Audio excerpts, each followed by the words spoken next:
Setelah pertanyaan terakhir dari Andreas tadi, tak banyak lagi percakapan di antara keduanya. Sampai Miranda dan Andreas kembali ke mobil setelah Miranda menyelesaikan makannya. Dari balik kaca mobil, Jason dapat menyaksikan Andreas berjalan keluar dari pintu utama restoran. Jason segera turun dari mobil guna membukakan pintu mobil untuk tuannya tersebut. Tanpa bertanya apa yang terjadi, Jason segera mengambil persiapan kemeja dari bagasi mobil. Untungnya di dalam mobil Jason selalu menyiapkan beberapa pakaian cadangan untuk tuannya itu. Untuk menjaga kemungkinan yang bisa saja terjadi, seperti saat ini contohnya. Ini kemejanya tuan, Nona. Jason menyerahkan kemeja putih tersebut pada Miranda yang duduk di samping Andreas. Terima kasih, Tuan Jason. Andreas mulai melepas satu persatu kancing kemejanya kemudian melepaskan kemejanya itu. Hingga kini pria itu hanya nampak mengenakan singlet. Bahu tegap serta deada bidang milik Andreas tentunya tercetak jelas dan dapat terlihat jelas oleh Miranda yang kini duduk di samping Andreas. Tak dapat dipungkiri, pria itu memang memiliki bentuk tubuh atletis. Mungkin karena Andreas termasuk tipikal pria yang rajin berolahraga untuk menjaga bentuk tubuhnya. Beberapa saat kemudian kini Andreas telah mengganti kemejanya dengan yang baru. Sedangkan Jason segera menghidupkan mesin mobil. Perlahan mobil yang dikendarai Jason melaju meninggalkan kawasan resto. Sehingga 30 menit berkutat dengan padatnya jalanan ibu kota. Akhirnya kini mobil yang dikendarai oleh Jason tiba di kediaman Pratama. Miranda segera turun dari mobil setelah Jason membukakan pintu mobil untuknya. Begitupun dengan Andreas. Setibanya di rumah, hal yang pertama kali ingin dilakukan Miranda adalah bertemu dengan Baby Nesha. Entah mengapa ia sangat merindukan bayi mungil itu. Suara langkahnya mengalihkan perhatian Mama Delia yang kini tengah memberikan susu formula pada Baby Nesha. Kamu sudah pulang? Dengan senyuman di bibirnya. Mama Delia menyapa Miranda. Iya nyonya, jawab Miranda. Sebelum kemudian melanjutkan langkahnya mendekat pada Mama Delia dan Baby Nesha. Sekilas Miranda memeriksa kondisi Baby Nesha, dan senyum pun terbit di wajah cantiknya. Alhamdulillah nyonya, sekarang kondisi Baby Nesha sudah jauh lebih baik dari kemarin. Tutur Miranda, setelah melihat bekas kemerahan di tubuh Baby Nesha mulai berangsur menghilang.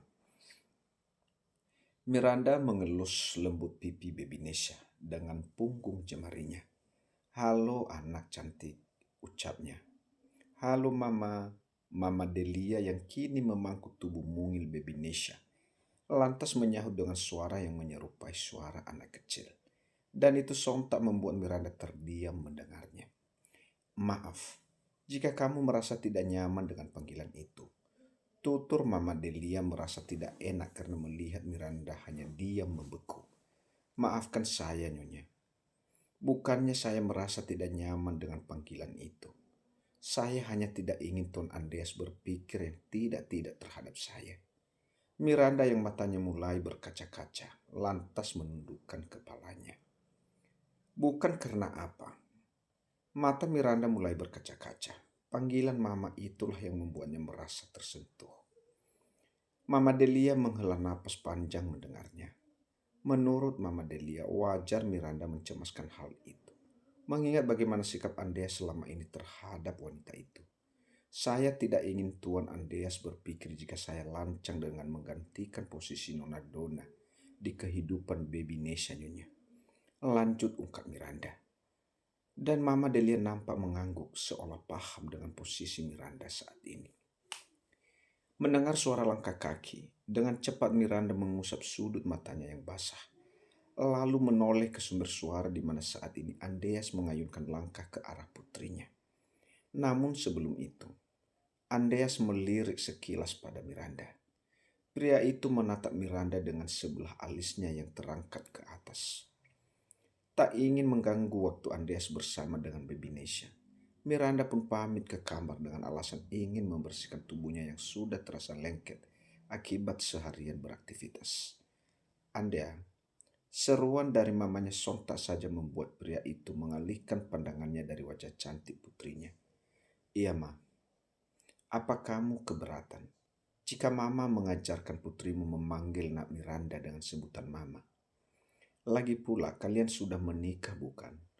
Lalu apa salahnya jika putrimu memanggilnya dengan sebutan Mama? Setelah menimbang-nimbang, akhirnya Mama Delia memberanikan diri menanyakan hal itu pada putranya. Terserah Mama saja. Mama Delia senang mendengarnya. Jawaban Andreas sungguh di luar dugaan Mama Delia. Ia pikir putranya itu akan marah, bahkan mungkin sampai mengamuk mengingat putranya itu menikahi Miranda hanya karena ingin membalaskan dendam atas kematian istrinya Donna. Setelah PUAS menghabiskan waktu beberapa saat bersama putrinya, Andreas lantas pamit ke kamar pada Mama Delia.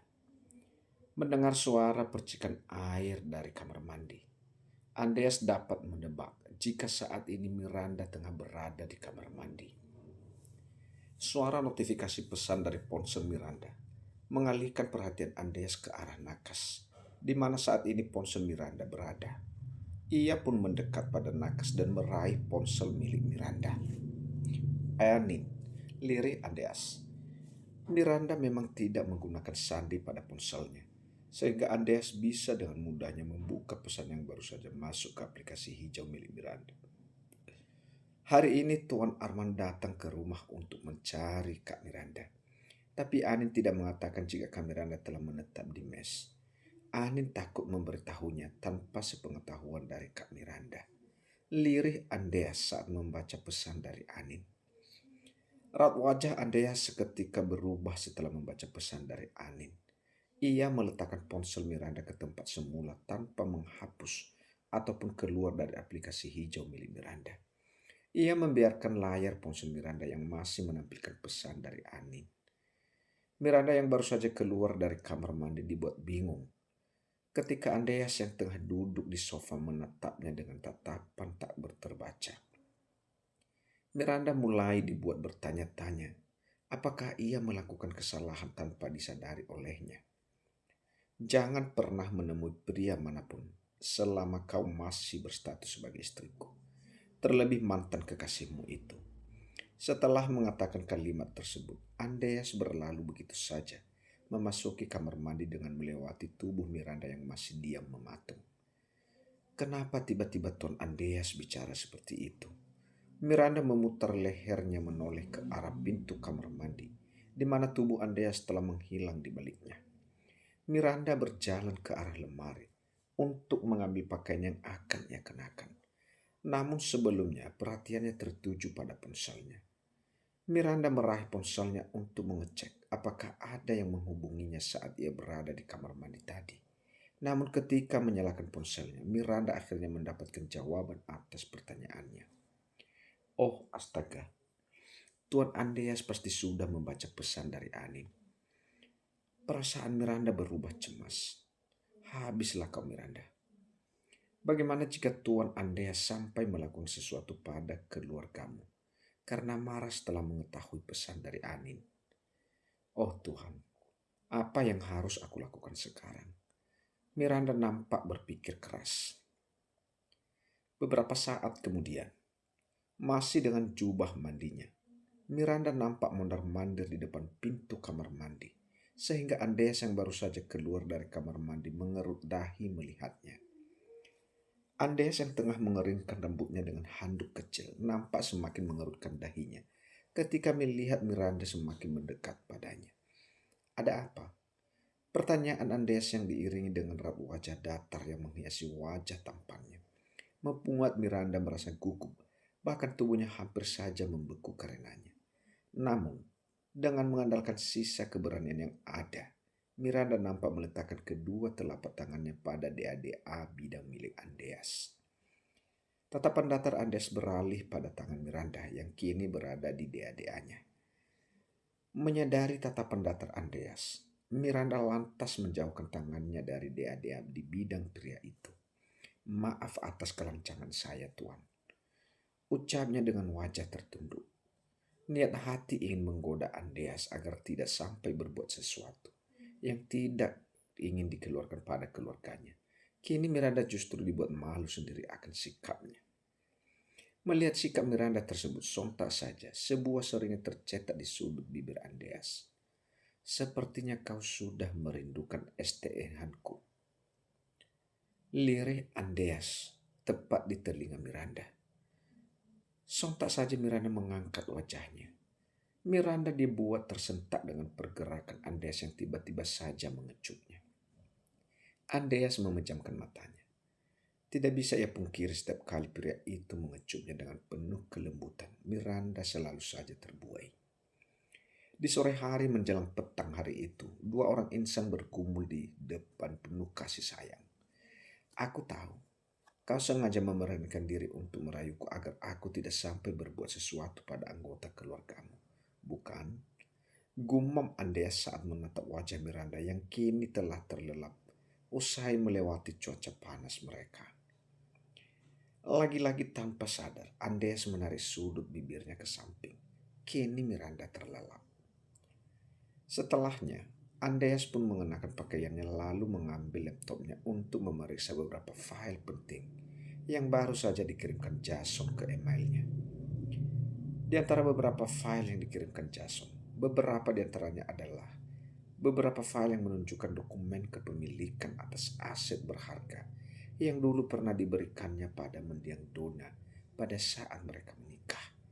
Saat menikahi Donna, Andreas menghadiahi istrinya itu dengan 2 buah rumah mewah serta 1 unit mobil sebagai mahar, dan salah satunya kini ditempati oleh orang tua Donna. Melihat file dokumen atas kepemilikan 2 buah rumah mewah milik mendiang Donna, tiba-tiba perhatian Andreas beralih pada wanita cantik yang kini tengah terlelap di atas tempat tidurnya. Wanita yang tidak mengharapkan apapun darinya sebagai mahar, selain keselamatan anggota keluarganya. PUAS menatap wajah Miranda dari kejauhan. Kini Andreas mengambil ponselnya untuk menghubungi Jason. Entah apa yang diperintahkan Andreas pada Jason. Yang jelas, pria itu mengiyakan perintah dari tuannya. Setengah jam kemudian, Miranda pun mulai terbangun dari tidurnya. Bersiaplah, malam ini aku akan mengajakmu ke suatu tempat. Miranda yang baru saja membuka matanya lantas mengarahkan pandangannya ke sumber suara. Baik tuan, sahut Miranda.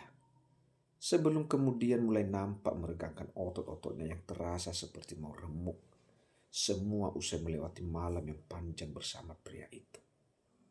Malam harinya, tepat pukul 7 malam, Andreas serta Miranda telah berada di perjalanan menuju ke suatu tempat yang Miranda sendiri tidak tahu. Di mana dan kemana tujuan Andreas akan mengajaknya. Wajah Miranda nampak berbinar ketika melihat pedagang es lilin yang mangkal di tepi jalan. Ia bahkan sampai memutar lehernya ketika mobil yang dikendarai Jason hampir melewatinya. Tepikan mobilnya. Titah Andreas dan Jason pun menurutinya. Hanya dengan isyarat dari sorot mata Andreas, Jason dapat mengerti apa yang diinginkan oleh majikannya itu. Jason lantas turun dari mobil, lalu berjalan ke arah pedagang es lilin. Ternyata Tuan Jason suka jajan es lilin juga. Lirih Miranda dalam hati saat melihat Jason menyambangi pedagang es lilin. Tak lama kemudian, Jason kembali ke mobil dengan sebuah kantong plastik yang berisikan es lilin. Ia kembali menjatuhkan bokongnya di kursi kemudi, lalu menoleh ke belakang dan menyerahkan es lilin yang baru saja dibelinya pada Miranda. Buat saya, Tuan Jason, tebak Miranda. Seketika wajah Miranda berubah berbinar ketika Jason mengiyakannya. Terima kasih Tuan Jason, kata Miranda. Jangan berterima kasih pada saya, Nona. Berterima kasihlah pada suami Anda, karena beliau yang meminta saya untuk membelikannya untuk Anda. Jawab Jason apa adanya. Terima kasih Tuan. Miranda mengucapkan terima kasih pada Andreas, seraya mengukir senyuman manis di wajah cantiknya. Ia tidak menyangka Andreas bisa tahu jika dirinya begitu menginginkan es lilin tersebut. Sahut Andreas tanpa menoleh pada Miranda. Sepertinya kau senang sekali. Atau jangan-jangan Es lilin itu mengingatkanmu pada mantan kekasihmu itu. Masih dengan posisi menatap lurus ke depan, Andes berujar dan itu mampu membuat Miranda menoleh padanya. Anda adalah orang yang pertama yang bisa menebak jika aku menyukai es lilin ini. Aku tidak pernah memberitahunya pada siapapun termasuk Tuan Arman. Jawaban Miranda sontak saja memancing lirikan Andreas padanya. Beberapa menit berada di perjalanan, Miranda baru menyadari jika jalanan yang mereka lalui tidak asing baginya. Tidak mungkin. Batin Miranda menolak dugaan yang terlintas di pikirannya. Namun semakin ke sini, jalanan yang mereka lalui semakin tak asing baginya. Hingga mobil yang membawa mereka pun berhenti di depan sebuah rumah yang begitu dikenali Miranda. "Tuan," dengan suara tertahan Miranda berkata, ketika mobil mereka berhenti tepat di depan rumah kedua orang tuanya. "Kau boleh menginap di sini malam ini. Anggap saja ini sebagai kompensasi atas kepeasan yang kau berikan padaku sore tadi." Dalih Andreas. "Apapun alasan Anda sampai mengantarkan saya ke sini, saya tetap berterima kasih atas kebaikan Anda, Tuan."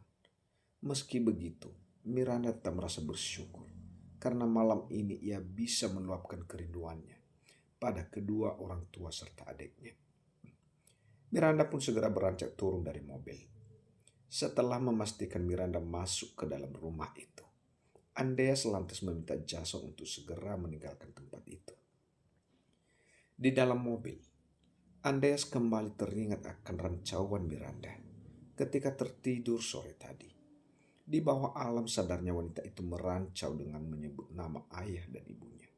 Dari situlah Andreas dapat menyimpulkan jika Miranda begitu merindukan keluarganya. "Tuan, sepertinya mantan kekasih dari Nona Miranda Putri masih berusaha mencari tahu penyebab mengapa sampai Nona Miranda tiba-tiba menginginkan perpisahan di antara mereka." Penyampaian Jason membuyarkan lamunan Andreas tentang kejadian sore tadi. Kenapa pria itu masih merasa belum puas dengan keputusan Miranda?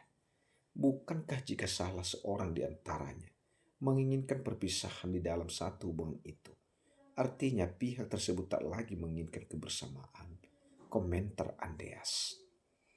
Yang menjadi persoalannya, Tuan, awalnya Nona Miranda Putri yang meminta Tuan Arman untuk membuka hati untuknya, namun setelahnya Nona Miranda Putri jugalah yang meminta perpisahan di dalam hubungan mereka. Saya rasa itu yang membuat Tuan Arman merasa ada sesuatu yang janggal, sehingga membuatnya terus mencari tahu kejanggalan yang terjadi, Tuan, beritahu Jason. Jadi dia sangat mencintai pria itu. Jason bingung harus memberi jawaban seperti apa ketika mendengar pertanyaan dari majikannya itu. Terlebih lagi saat ini wajah Anda telah berubah datar tanpa ekspresi.